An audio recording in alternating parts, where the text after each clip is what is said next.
Hello and good morning, everyone. I welcome you all at Eduverse IS. I hope everyone is doing well. So, today is 30 March 2024, and we are going to discuss important news and articles from The Hindu newspaper. So, let's see what important news we got today to discuss. But before starting the video, for PDF, join Telegram channel Eduverse IS. Link आपको description box में provided है. Make sure video को and तक देखें so that सारी important news आपकी यहाँ पर कवर हो.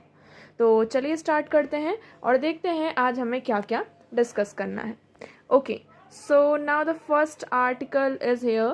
Bank accounts cannot be frozen under UAPA without satisfaction that funds are being used for the banned outfits. Madras high court. तो मद्रास हाई कोर्ट का भी यहाँ पर एक जजमेंट पास हुआ है. उसमें उन्होंने ये कहा है कि फॉर एग्जाम्पल जो आपका UAPA है, व्हाट इज दिस UAPA?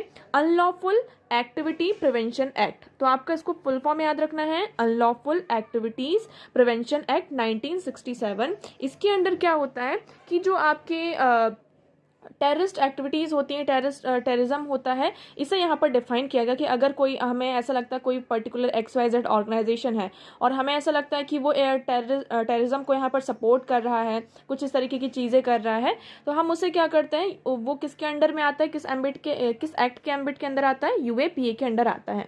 अब इसमें मद्रास हाई कोर्ट का ये कहना है कि bank accounts can not be frozen under UAPA without satisfaction that funds are being used for banned outfit. उन्होंने ये कहा कि कई बार क्या होता है, UAPA जब एक्ट आपका यहाँ पर लग जाता है तो इसमें जो ये UAPA के अंडर ये कहा जाता है कि जो बैंक अकाउंट्स उन्हें फ्रोज कर दिया जाता है, उन्हें फ्रीज कर दिया जाता है. सो बैंक अकाउंट्स को आप फ्रीज नहीं कर सकते तब तक आपको कब तक नहीं कर सकते हैं, जब तक आपको यहाँ पर सेटिस्फेक्शन ना मिल जाए कि वो जो फंड है उसको जो आपकी बैंड आउटफिट्स है उनके लिए यूज़ किया जा रहा है. अब UAPA यहाँ पर हमारे लिए इंपॉर्टेंट हो जाता है क्योंकि कुछ दिनों पहले मतलब हम बात करते हैं, ये लॉ यहाँ पर अभी न्यूज़ में था, है ना. तो UAPA और फिर से अभी ये न्यूज़ में आ रहा है, तो ये जो आपका एक्ट है ये हमारे लिए इंपॉर्टेंट हो जाता है. सो इसकी बात करते हैं. In order to protect India sovereignty and integrity the constitution 16th amendment act, ये आपका क्या होता है? 16th amendment act 1963 was passed giving parliament the authority to set reasonable restriction on the freedom of speech and expression, right to assemble peaceably and without arms, and right to form associations and union. Afterward, the UAPA 1967 was created to prevent organization in India from engaging in all unlawful activity. अब देखिए आपका जो 6th यहाँ पर amendment होता है 1963 में, उसके तहत क्या होता है, आपका UAPA का एक्ट पास किया जाता है. इसमें फॉर एग्जांपल हम बात करते हैं आपके जो freedom of speech and expression है, हम जो राइटफुल असेंबली यहाँ पर करते हैं विदाउट आर्म, यहाँ पे जो हमारे पास right to form associations and union, तो इसमें कुछ रीजनेबल रेस्ट्रिक्शंस भी हैं और उस रीजनेबल रेस्ट्रिक्शन में एक आपका UAPA भी आ जाता है. सो बट ये जो एक्ट है, this act is also referred to as a anti terror law. इसको हम एंटी टेरर लॉ की तरह भी जानते हैं.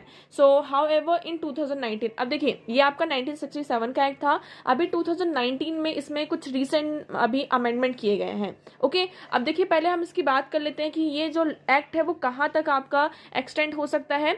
सो anyone in our country who violate this act provisions and is found to be reasonable is subject to punishment under this act. हमारी country में कोई भी हो, ठीक है, चाहे फॉरेनर हो कोई भी हो, अगर उसने इस एक्ट के जो प्रोविजंस है उन्हें वॉलेट किया है तो वो इस एक्ट के अंदर जो रीजनेबल सब्जेक्ट्स हैं उसके अंदर ही पनिशमेंट के अंडर में आता है. Any person who commits an offence outside of India that is punishable by this act would be treated in accordance with the provision in the same way as it offence had been committed within India.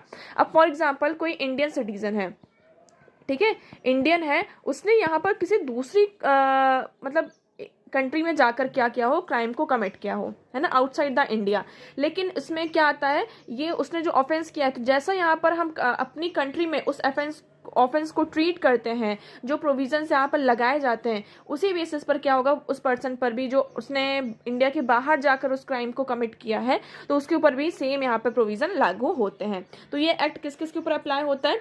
Citizen of India outside India. अगर आप Indian citizen है, भले आपने वो crime बाहर किया हो India के बाहर, फिर भी ये एक्ट आपके ऊपर अप्लाई होता है. Persons in the service of the government what ever they may be, person persons on ships and aircraft registered in India wherever they may be. Okay, अब यहाँ पर कुछ यूएपी में अभी हमने बात की कि अमेंडमेंट हुए हैं, तो क्या अमेंडमेंट हुए हैं? पहले क्या था, आप किसी ऑर्गेनाइजेशन को क्या करते थे, यहाँ पर टेरर घोषित करते थे, ठीक है, हमने उसे टेरर घोषित कर दिया। लेकिन अब ये जो गवर्नमेंट ने इसमें क्या कर दिया है कि आप जो लोग हैं, है ना, कोई आपका पर्टिकुलर XYZ यहाँ पर इंडिविजुअल है, उसे भी आप यहाँ पर टेररिस्ट क्या कर सकते हैं, घोषित कर सकते हैं, अनाउंस कर सकते हैं। So it allows the government to label people as a terrorist if they commit और पार्टिसिपेट इन टेररिस्ट एक्ट। तो अगर वो पर्सन यहाँ पर टेररिस्ट एक्ट में क्या करता है, पार्टिसिपेट करता है या फिर कोई ऐसी एक्टिविटी यहाँ पर कमिट करता है, तो गवर्नमेंट क्या कर सकती है, उस पर्सन को टेररिस्ट यहाँ पर घोषित कर सकती है, अनाउंस कर सकती है। और जब किसी भी पर्सन को यहाँ पर टेररिस्ट कर दिया जाता है, उसके ऊपर ये लेबल लग जाता है, तो आप सभी को यहाँ पर पता है कि क्या होता है। देखिए, इसमें तो पहली बात तो टाइम जो पीरियड होता है, टाइम पीरियड होता है चार्जशीट फाइल करने का, वो बहुत ज़्यादा उसको टाइम मिल जाता है।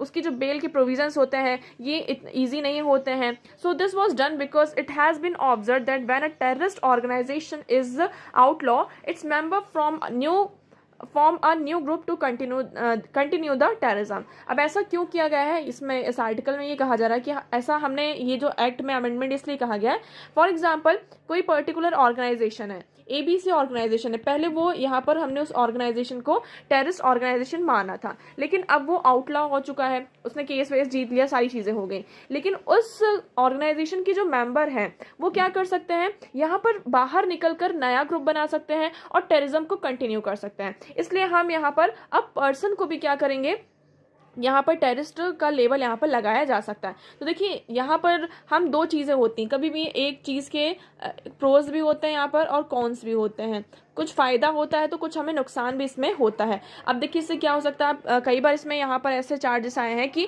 गवर्नमेंट क्या करती है, UAPA का यहाँ पर बहुत ज़्यादा मिसयूज़ करती है ना, किसी को, क्योंकि यहाँ पर जो टेररिज्म है इसके हमारे पास डेफिनेशन नहीं है, एक जो प्रॉपर डेफिनेशन होती है, we don't have a definition of terrorism की हमारे पास एक प्रॉपर डेफिनेशन नहीं है। और जब तक कोई भी चीज़ यहाँ पर अच्छे से डिफाइन नहीं होता है तो टेररिज्म क्या है, आप किसी भी चीज़ को यहाँ पर टेररिज्म बता सकते हैं, तो ये सारी चीज़ें यहाँ पर आ जाती हैं। और गवर्नमेंट के ऊपर यहाँ पर ये कहा जाता है कि गवर्नमेंट क्या करती है, यहाँ पर आपका इस लॉ का बहुत ज़्यादा मिसयूज़ कर रही है।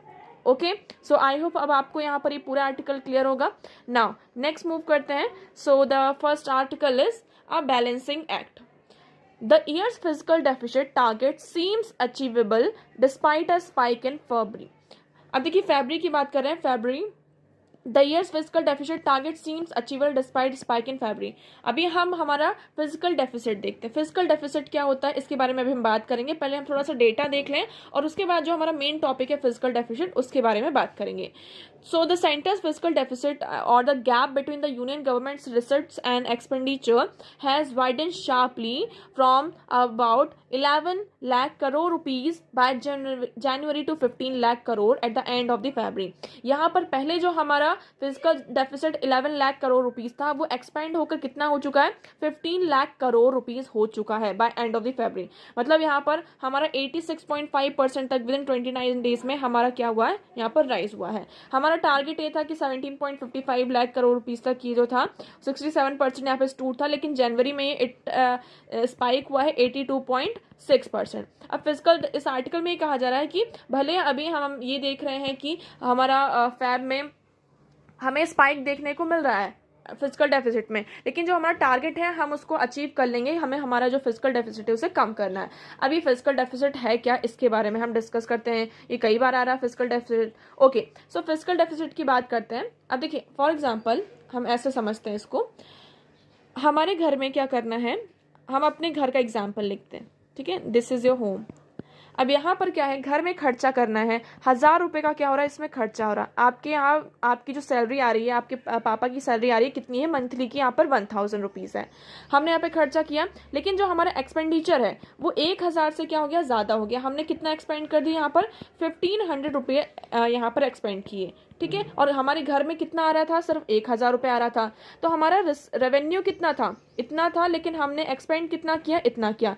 अभी जो 500 रुपीज़ एक्स्ट्रा लगे हैं, अब वो तो हमारे पास थे नहीं, है ना, मतलब हमारा खर्चा एक्सपेंडिचर ज़्यादा हो रहा था, तो हमने पूरा मंथली का यहाँ पर देखा कि कितने का यहाँ पर खर्चा हो रहा है, तो 1500 रुपये का हो रहा था, लेकिन हमारे पास तो सिर्फ 1000 रुपये हैं। अभी जो एक्स्ट्रा की 500 रुपीज़ है वो कहाँ से आएंगे, तो हमने किसी से यहाँ पर उधार ले लिया, डेट ले लिया।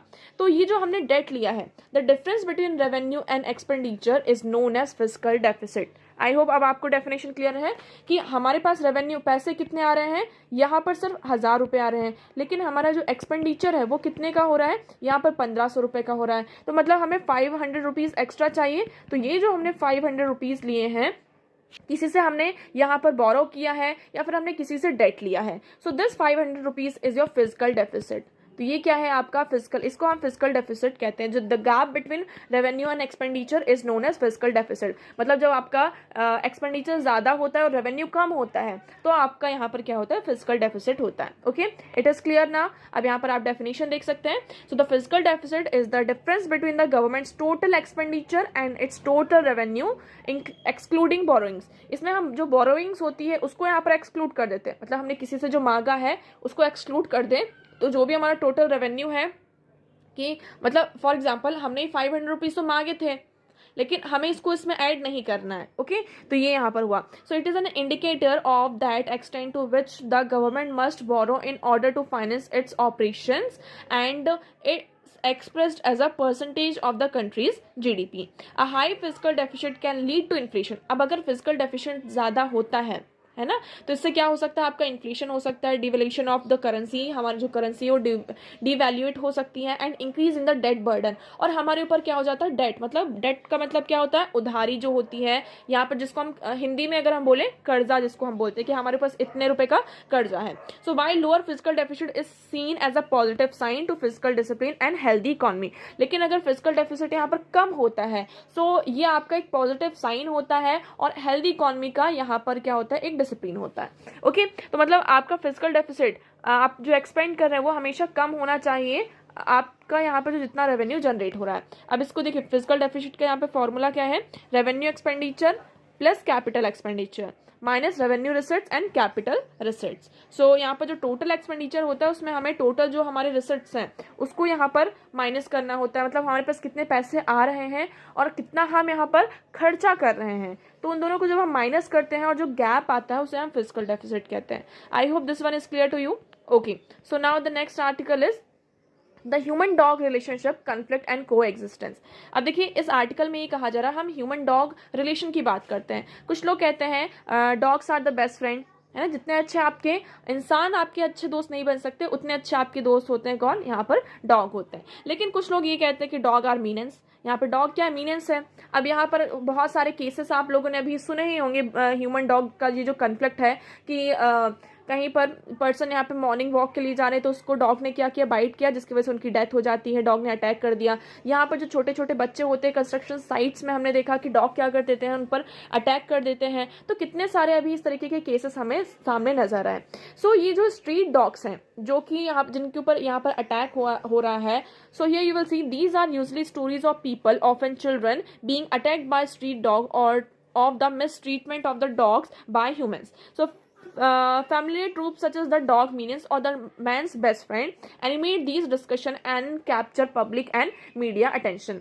तो अब इसमें हम क्या कर सकते हैं, तो क्या ये जो ह्यूमन डॉग का रिलेशन है, इसमें देखिए एक सोशो इकोलॉजिकल कॉम्प्लेक्सिटी हमें देखने को मिलती है, बट हम इस रिलेशन को इग्नोर तो नहीं कर सकते हैं।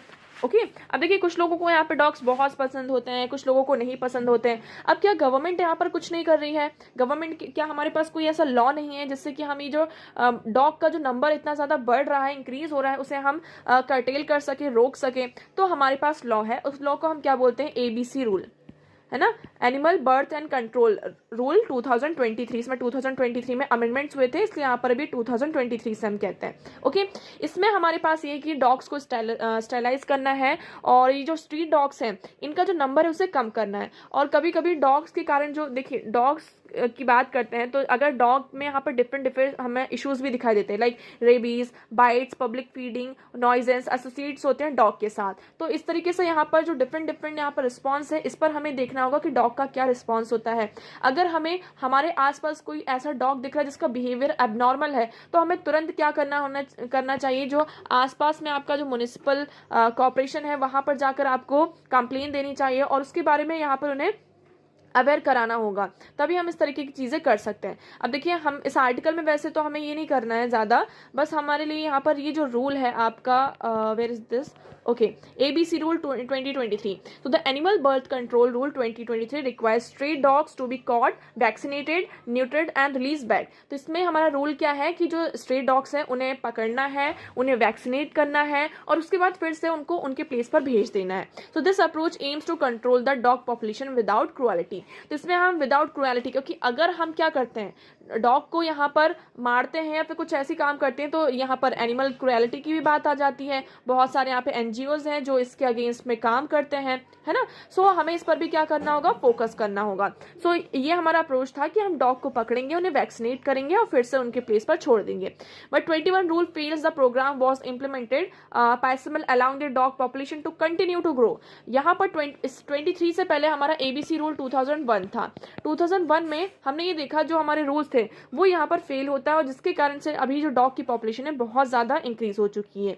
So the rule aims to provide guidelines for the sterilisation and immunisation of street dogs through animal birth control programmes. These programmes should be conducted by the local bodies, municipalities, municipal corporation and panchayat. तो ये जो programme है जिसमें हमें क्या करना है, dogs को स्टेरिलाइज करना है और उन्हें इम्यूनाइज करना है, तो ये किसके द्वारा कंडक्ट होगा, आपका लोकल बॉडीज, म्युनिसिपैलिटीज और जो हमारे म्युनिसिपल कॉर्पोरेशन, पंचायत से उनके द्वारा। Okay, so ABC and the anti rabies programme should be carried out jointly by these bodies. तो यहाँ पर जितनी भी बॉडीज हैं इनके द्वारा ये जो अभी हम ABC रेबीज का जो आपका प्रोग्राम है और ABC आपका ये जो रूल है ये जॉइंटली यहाँ पे कैरिड आउट करने चाहिए। सो यहाँ पर जो हमारा न्यू रूल है वो क्या कहता है कि the burden of ABC implementation will fall on the animal birth control monitoring committee at the state, district and municipality level. तो इसका यहाँ पर ओनस क्या होगा, ओनस ये होगा कि ये जो रूल है इसका जो इम्प्लीमेंटेशन का बर्डन आपके स्टेट के ऊपर है, डिस्ट्रिक्ट के ऊपर है और जो म्युनिसिपैलिटी लेवल्स हैं उनके ऊपर है। ओके, इसमें यहाँ पर they will be held responsible for any violation and anti human conflict. So अगर देखिए कोई डॉग हमें ऐसा दिखता है कि जो कि बहुत ही ज़्यादा हमारे लिए हार्मफुल है और बहुत ही ज़्यादा वो एबनॉर्मल दिख रहा है, तो इसके लिए यहाँ पर जो आपकी हम एक तरीके से कह सकते हैं ना, यूथेनेसिया, हम इसका भी यूज कर सकते हैं, मतलब उनको एक पीसफुल डेथ प्रोवाइड कर सकते हैं। ठीक है, so it should be done in humane manner by qualified veterinaries. यहाँ पर ह्यूमेन मैनर में उनके साथ ये होगा। यहाँ पर एक कंप्लेंट सेक्टर भी होना चाहिए। It also suggest establishment of animal health centre where complaints about dogs and cats bites can be register. यहाँ पर एक कंप्लेंट सेंटर होना चाहिए जहाँ पर क्या होगा, जैसे किसी को डॉग ने बाइट कर लिया, कैट ने बाइट कर लिया, तो उसका यहाँ पर कंप्लेन रजिस्टर हो। ओके, फीड स्पॉट यहाँ पर होने चाहिए। अब देखिए, आप लोगों ने देखा होगा कि जब भी हम रास्ते में जाते हैं हम एक पैकेट बिस्किट ले लेते हैं, ब्रेड ले लेते हैं और जो हमें डॉग दिखते हैं हम उसको फीड करते रहते हैं। So this is not a good idea. इससे क्या होता है, डॉग यहाँ पर डिस्टर्ब हो जाते हैं। Okay, so the rules wants the resident welfare association to designate feed spot for dogs which shall be least frequented by children and senior citizen. तो यहाँ पर स्पेशली जो आपके बच्चे और सीनियर सिटीजन हैं उनके द्वारा यहाँ पर रोकना होगा, उनके द्वारा ज्यादा यहाँ पर फीडिंग ना कराई जाए, इस बात का हमें ध्यान रखना होगा। ओके, सो आई होप आपको ये ABC रूल 2023 यहाँ पर क्लियर होंगे। नाउ नेक्स्ट बात करते हैं fight from fatigue. DGCA must ensure regulatory norms and enforce force safety. अब यहाँ पर ये कहा जा रहा है, हम DGCA की बात करते हैं, यहाँ पर उन्हें क्या करना चाहिए, इंश्योर करना चाहिए, रेगुलेटरी नॉर्म्स लेकर आना चाहिए और उन्हें सेफली यहाँ पर इन्फोर्स करना चाहिए। तो हम DGCA की बात करते हैं। अब देखिए, इस पूरे आर्टिकल्स में अभी हमारे पास इतना ज़्यादा इंपॉर्टेंट कुछ भी नहीं है, सिर्फ ये जो बॉडी है DGCA ये हमारे लिए इंपॉर्टेंट हो जाती है। So what is this DGCA? Directorate general for civil aviation. So ये काम क्या करती है, ये आपकी एक स्टैच्यूटरी बॉडी है of the government of India to regulate civil aviation in India, primarily dealing with safety issues. तो यहाँ पर जो हमारा सिविल एविएशन है इंडिया का, उसको यहाँ पर डील करने का काम किसका होता है, DGCA का होता है। इसका हेडक्वार्टर कहाँ है, आपका न्यू दिल्ली में है। मैंडेट की बात करते हैं, so is responsible for the regulation of air transport services to from within India and for enforcement of civil air regulation, air safety and air worthiness standards. तो ये हमारे जो एयर ट्रांसपोर्ट सर्विसेज है उसको regulate करना और उसकी पूरी जो रिस्पॉन्सिबिलिटी होती है वो किसके पास होती है, आपकी डीजीसीए के पास होती है। इनका फंक्शन क्या है, registration of civil aircraft, like आपके जो सिविल एयरक्राफ्ट हैं इसका रजिस्ट्रेशन कराना। यहाँ पर जो एयरबर्थिनेस एयरक्राफ्ट का, यहाँ पर सिविल एयरक्राफ्ट का रजिस्ट्रेशन इंडिया में हो रहा है, उन्हें प्रॉपर यहाँ पर सर्टिफिकेट मिले। यहाँ पे जो आपके पायलट्स हैं और एयर मेंटेनेंस यहाँ पे इंजीनियर्स हैं, फ्लाइट इंजीनियर्स हैं, इन सबको जो लाइसेंसिंग का पर्पज़ है, मतलब लाइसेंस वगैरह है, इसका जो एग्जामिनेशन है वो इनके द्वारा ही कंडक्ट किया जाता है। Licensing of air traffic controller, conducting an investigation into, अब अगर कोई एक्सीडेंट हो जाता है सो उसका जो इन्वेस्टिगेशन है इसी बॉडी के द्वारा किया जाता है। ओके, सो ये है आपकी body, directorate general of civil aviation. Okay, so I hope आपको यहाँ पर ये क्लियर होगा। तो आज के न्यूज़पेपर में इतने ही इंपॉर्टेंट आर्टिकल्स है, आगे आप देखेंगे तो ऐसा कुछ भी इंपॉर्टेंट नहीं है जो हमारे एग्जाम के पर्सपेक्टिव से इंपॉर्टेंट हो। ओके, सो आज के लिए इतना ही। आई होप आपको सारी चीजें यहाँ पर क्लियर होंगी, मगर still if you have any doubt you can ask in comment section. आज का वीडियो कैसा लगा एक बार कमेंट सेक्शन में जरूर बताइएगा। अगर वीडियो पसंद आया हो तो उसे लाइक करना, चैनल को सब्सक्राइब एंड शेयर करना ना भूलें। So that's for all today. Thank you so much for discussion.